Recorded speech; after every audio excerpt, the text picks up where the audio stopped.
باللہ من الشیطان الرجیم بسم اللہ الرحمن الرحیم۔ حضور صلی اللہ علیہ وسلم کی جنت میں معیت کے لیے نماز کی مدد۔ حضرت ربیہ رضی اللہ تعالی عنہ کہتے ہیں کہ نبی اکرم صلی اللہ علیہ وسلم کی خدمت میں میں رات گزارتا تھا اور تہجد کے وقت وضو کا پانی اور دوسری ضروریات مثلا مسواک، مصلی وغیرہ رکھتا تھا۔ ایک مرتبہ حضور اقدس صلی اللہ علیہ وسلم نے میری خدمت سے خوش ہو کر فرمایا، مانگ کیا مانگتا ہے؟ انہوں نے عرض کیا، یا رسول اللہ صلی اللہ علیہ وسلم، جنت میں آپ کی رفاقت۔ آپ صلی اللہ علیہ وسلم نے فرمایا، اور کچھ؟ کہا، بس یہی چیز مطلوب ہے۔ آپ صلی اللہ علیہ وسلم نے فرمایا، اچھا میری مدد کیجیے سجدوں کی کثرت سے۔ فائدہ اس میں تنبیہ ہے اس امر پر کہ صرف دعا پر بھروسہ کر کے نہ بیٹھنا چاہیے، بلکہ کچھ طلب اور عمل کی بھی ضرورت ہے، اور اعمال میں سب سے اہم نماز ہے۔ جتنی اس کی کثرت ہوگی اتنے ہی سجدے زیادہ ہوں گے۔ جو لوگ اس سہارے پر بیٹھے رہتے ہیں کہ فلاں پیر فلاں بزرگ سے دعا کرائیں گے، سخت غلطی ہے۔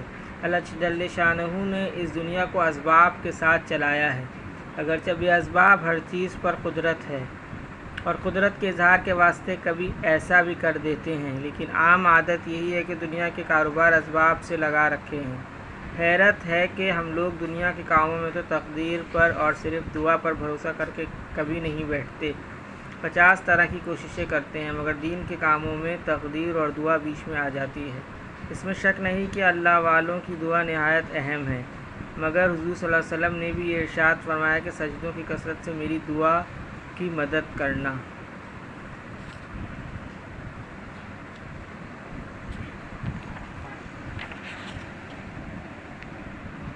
سلمان رضی اللہ تعالیٰ عنہ کہتے ہیں کہ میں نے حضور اقدس صلی اللہ علیہ وسلم سے پوچھا کہ وہ 40 حدیثیں جن کے بارے میں کہا ہے کہ جو ان کو یاد کر لے جنت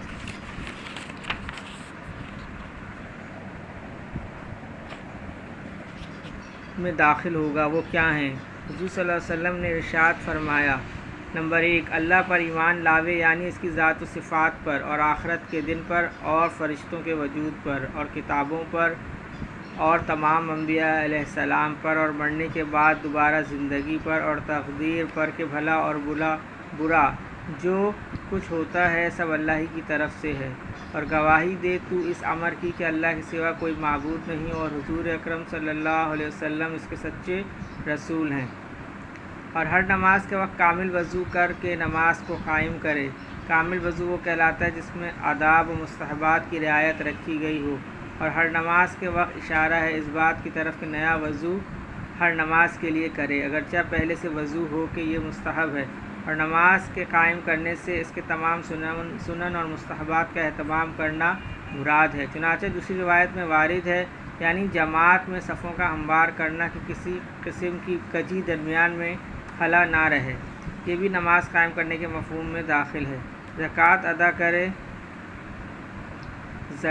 ادا کرے اور رمضان کے روزے رکھے، اور اگر مال ہو تو حج کرے، یعنی اگر جانے کی قدرت رکھتا ہو تو حج بھی کرے، چونکہ اکثر معنی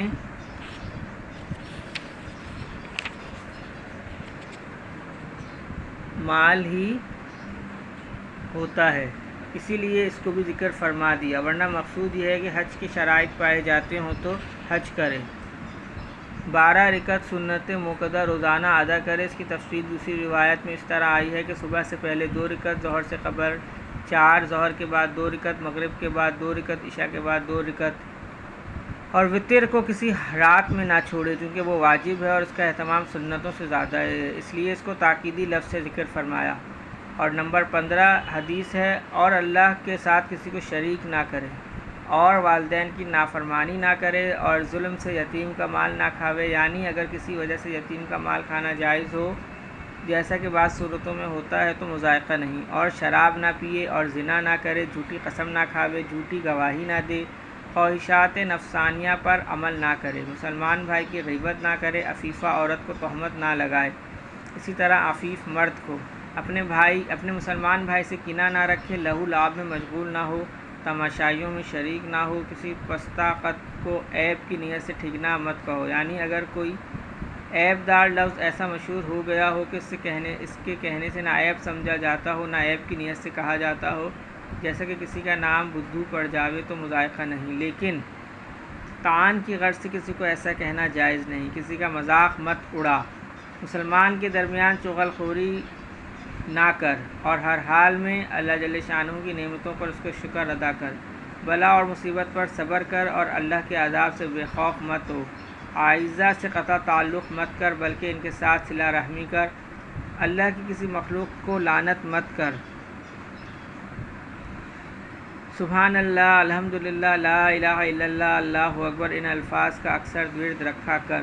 جمعے اور عیدین میں حاضری مت چھوڑ، اور اس بات کا یقین رکھ کہ جو تکلیف اور راحت تجھے پہنچی وہ مقدر میں تھی، جو ٹلنے والی نہ تھی، اور جو کچھ نہیں پہنچا وہ کسی طرح پہنچنے والا نہ تھا۔ نمبر 40 حدیث ہے، اور کلام اللہ شریف کی تلاوت کسی حال میں مت چھوڑ۔ سلمان رضی اللہ تعالیٰ عنہ کہتے ہیں کہ میں نے حضور اکرم صلی اللہ علیہ وسلم سے پوچھا کہ جو شخص اس کو یاد کر لے اس کو کیا ملے گا؟ حضور صلی اللہ علیہ وسلم نے ارشاد فرمایا کہ حق سبحانہ و تقدس اس کا انبیاء علیہ السلام اور علماء کے ساتھ حشر فرمائیں گے۔ حق سبحانہ و تقدس ہماری سیئات سے درگزر فرما کے اپنے نیک بندوں میں محض اپنے لطف سے شامل فرمائیں تو اس کی کریمی شان سے کچھ بعید نہیں۔ پڑھنے والے حضرات سے بڑی ہی لجاجت کے ساتھ استدعا ہے کہ دعائے خیر میں اس سیاحکار کی بھی دستگیری فرماویں۔ وما توفیق الا باللہ، علیہ توکلت و الیہ انیب۔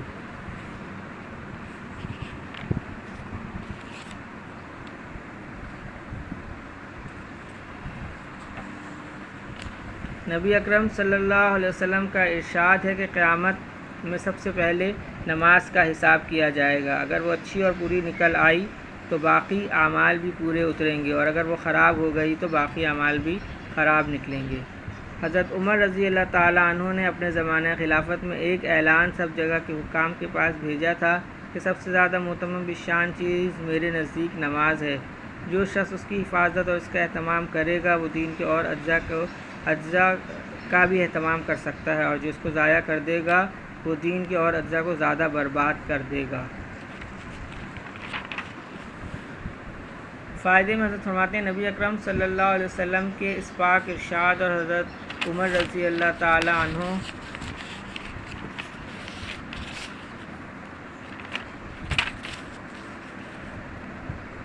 کہ اس اعلان کا منشا بظاہر یہ ہے کہ جو دوسری حدیث میں آیا کہ شیطان مسلمان سے اس وقت تک ڈرتا رہتا ہے جب تک کہ وہ نماز کا پابند اور اس کی اچھی طرح ادا کرتا رہتا ہے، کیونکہ خوف کی وجہ سے اس کو زیادہ جرأت نہیں ہوتی، لیکن جب وہ نماز کو ضائع کر دیتا ہے تو اس کی جرأت بہت بڑھ جاتی ہے اور اس آدمی کے گمراہ کرنے کی امنگ پیدا ہو جاتی ہے، اور پھر بہت سے مہلکات اور بڑے بڑے گناہوں میں اس کو مبتلا کر دیتا ہے۔ اور یہی مطلب ہے حق سبحانہ و تقدس کے ارشاد ان الصلاۃ تنہی عن الفحشاء والمنکر کا، جس کا بیان قریب ہی آ رہا ہے۔ حضرت ابو ذر رضی اللہ تعالیٰ عنہ فرماتے ہیں کہ ایک مرتبہ حضور صلی اللہ علیہ وسلم نے ارشاد فرمایا کہ میں تجھے بتاؤں اللہ کے نزدیک سب سے زیادہ پسندیدہ کلام کیا ہے؟ میں نے عرض کیا ضرور بتائیں۔ ارشاد فرمایا سبحان اللہ و بحمدہ۔ دوسری حدیث میں ہے سبحان ربی و بحمدہ۔ ایک حدیث میں یہ بھی ہے کہ اللہ نے جس چیز کو اپنے فرشتوں کے لیے اختیار فرمایا وہی افضل ترین ہے، اور وہ سبحان اللہ و بحمدہ ہے۔ فائدے میں حضرت فرماتے ہیں پہلی فصل میں کئی آیتوں میں یہ مضمون گزر چکا ہے کہ ملائکہ جو عرش کے قریب ہیں اور ان کے علاوہ سب اللہ جل شانہ کی تسبیح و تحمید میں مشغول رہتے ہیں۔ ان کا مشغلہ یہی ہے کہ وہ اللہ کی پاکی بیان کرنے میں اور حمد کرنے میں مشغول رہیں۔ اسی وجہ سے جب حضرت آدم علیہ السلام کو پیدا فرمانے کا وقت ہوا تو انہوں نے یہی بارگاہ الہی میں ذکر کیا تھا، جیسا کہ اس سے پہلی فصل کی پہلی آیت میں گزر چکا ہے۔ ایک حدیث میں وارد ہے کہ آسمان عظمت الہی کے بوجھ سے بولتا ہے، چرچراتا ہے، جیسا کہ چارپائی وغیرہ وزن سے بولنے لگتی ہے، اور آسمان کے لیے حق ہے کہ وہ بولے کہ ہیبت کا بوجھ سخت ہوتا ہے۔ قسم ہے اس پاک ذات کی جس کے قبضے میں محمد صلی اللہ علیہ وسلم کی جان ہے کہ آسمان میں ایک بالش جگہ بھی ایسی نہیں ہے جہاں کوئی فرشتہ سجدے کی حالت میں اللہ کی تسبیح اور تحمید میں مشغول نہ ہو۔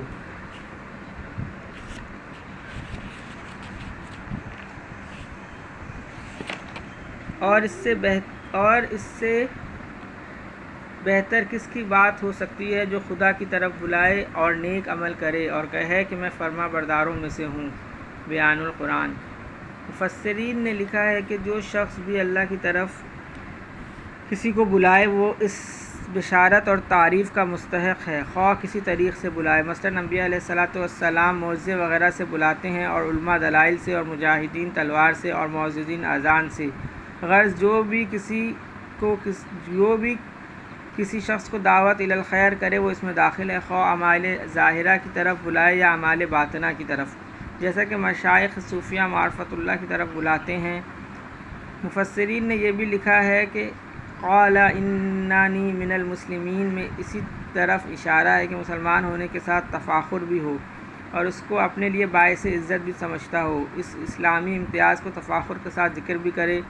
بعض مفسرین نے یہ بھی ارشاد فرمایا ہے کہ مقصد یہ ہے کہ اس واضح نصیحت و تبلیغ سے اپنے آپ کو بہت بڑی ہستی نہ کہنے لگے، بلکہ یہ کہے کہ عام مسلمین میں سے ایک مسلمان میں بھی ہوں۔ اللہم صلی علی محمد وعلی آل محمد۔ اللہم اعنی علی ذکرک و شکرک و حسن عبادتک۔ اللہم حاسبنی حسابا یسیرا۔ اللہم ارفع عنا البلاء والوباء۔ رب ارحمہما کما ربیانی صغیرا۔ اللہم اغفر لی ذنبی ویسر لی امری وبارک لی فی رزقی۔ اللہم لا تحرمنا اجرہا ولا تفتنا بعدہا۔ یا اللہ پاک جتنے مسلمان اس دنیا سے جا چکے ان سب کی بخشش و مغفرت فرما دیجیے۔ یا اللہ پاک جتنے مسلمان بیمار ہیں ان سب کو صحت کاملہ عاجلہ مستمرہ دائمہ نصیب فرمائیے۔ یا اللہ پاک تمام مسلمانوں کی پریشانی کو ختم فرما دیجیے، جو مسلمان پریشان ہیں ان سب کی پریشانی کو ختم فرما دیجیے۔ سبحان ربک رب العزت عما یصفون وسلام علی المرسلین والحمد للہ رب العالمین۔ آمین برحمتک یا ارحم الراحمین۔